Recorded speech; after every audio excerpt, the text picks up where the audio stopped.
knocked out. And look, you could go talk to psychiatrists and you could go through all the reasons why.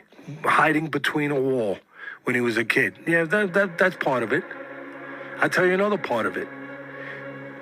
To be that, not to be the power puncher, not to be the aggressor, not to be just those things. To be the Titan, to be the Viking, to be the samurai, to be the warrior, to be those things. It has to be inside you. You have to believe it. You know, a lot of times people lie in life. There's certain places you can't lie. You know, sometimes we say that the ring is the chamber of truth. You know, it sounds good and all that, but it is. Because just like in other places in life too, when the moment comes, you have to feel like that. You say that you're the conqueror, you're Alexander the Great, you're all those things, right? Okay, words sounds great. Makes good sound bites. Probably bring more people to the TV. But when the moment comes and you didn't intimidate the guy, that didn't work, okay? That's where the truth matters. You have to believe that you're really that guy. Tyson wasn't. As great as he was, I just said it. He's great, guys that hate me for saying your hero or whatever your favorite guy was. He's great.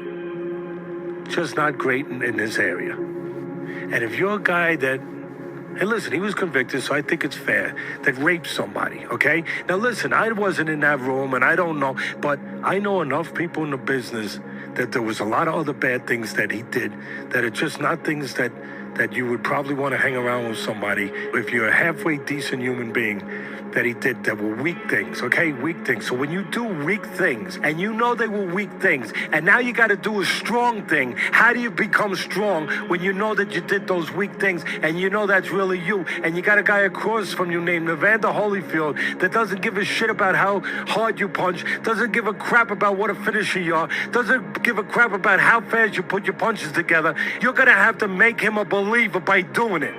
And doing it in a difficult place because he's going to make it difficult. Because he ain't going to cooperate. When that happens, you got to feel like that person. The art of the game was, the fact is, in me fighting Tyson and coming into the fight, this prophet told me, he said, oh, Evander, let me tell you something bad going to happen. I said, what? He said, something in your facial area is going to happen. And I said, so, he said, but you got to keep your mind on God. He said, you understand? I said, yes, sir. So I tell my corner guy, I said, now, look, now, if something happened, you heard what the man said, you're going to be responsible for that, right? I'm going to be responsible. Okay, then. So the corner guy said, Evander, keep your mind on the Lord. I thought, going to do it. Because you know what? I can't do it now. I've been warned already. So that means if I've been warned, then what is it? There ain't no excuse. It wasn't matter that he was hungry, he was a savage, and he was from the street. Stop the crap. There's a way to get out. Because he knew he wasn't that guy. And when you're not that guy, guess what? You have a great talent of. Recognize when somebody is. Yeah. That's your greatest talent. You can recognize when somebody is. And he recognized that Evander Holyfield was. And that was his way to get out. He was as strong a guy as you're ever going to see, but he was as weak a person. Tyson's talent was so great. His physical ability, his talent was so overwhelming that the other stuff never got tested. If there was anything inside, you never knew. And then 5 times, whatever the real record is, 5 times there was resistance.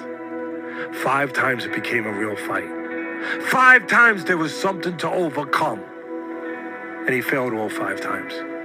He was only in 5 fights in his life. And he's 0-5.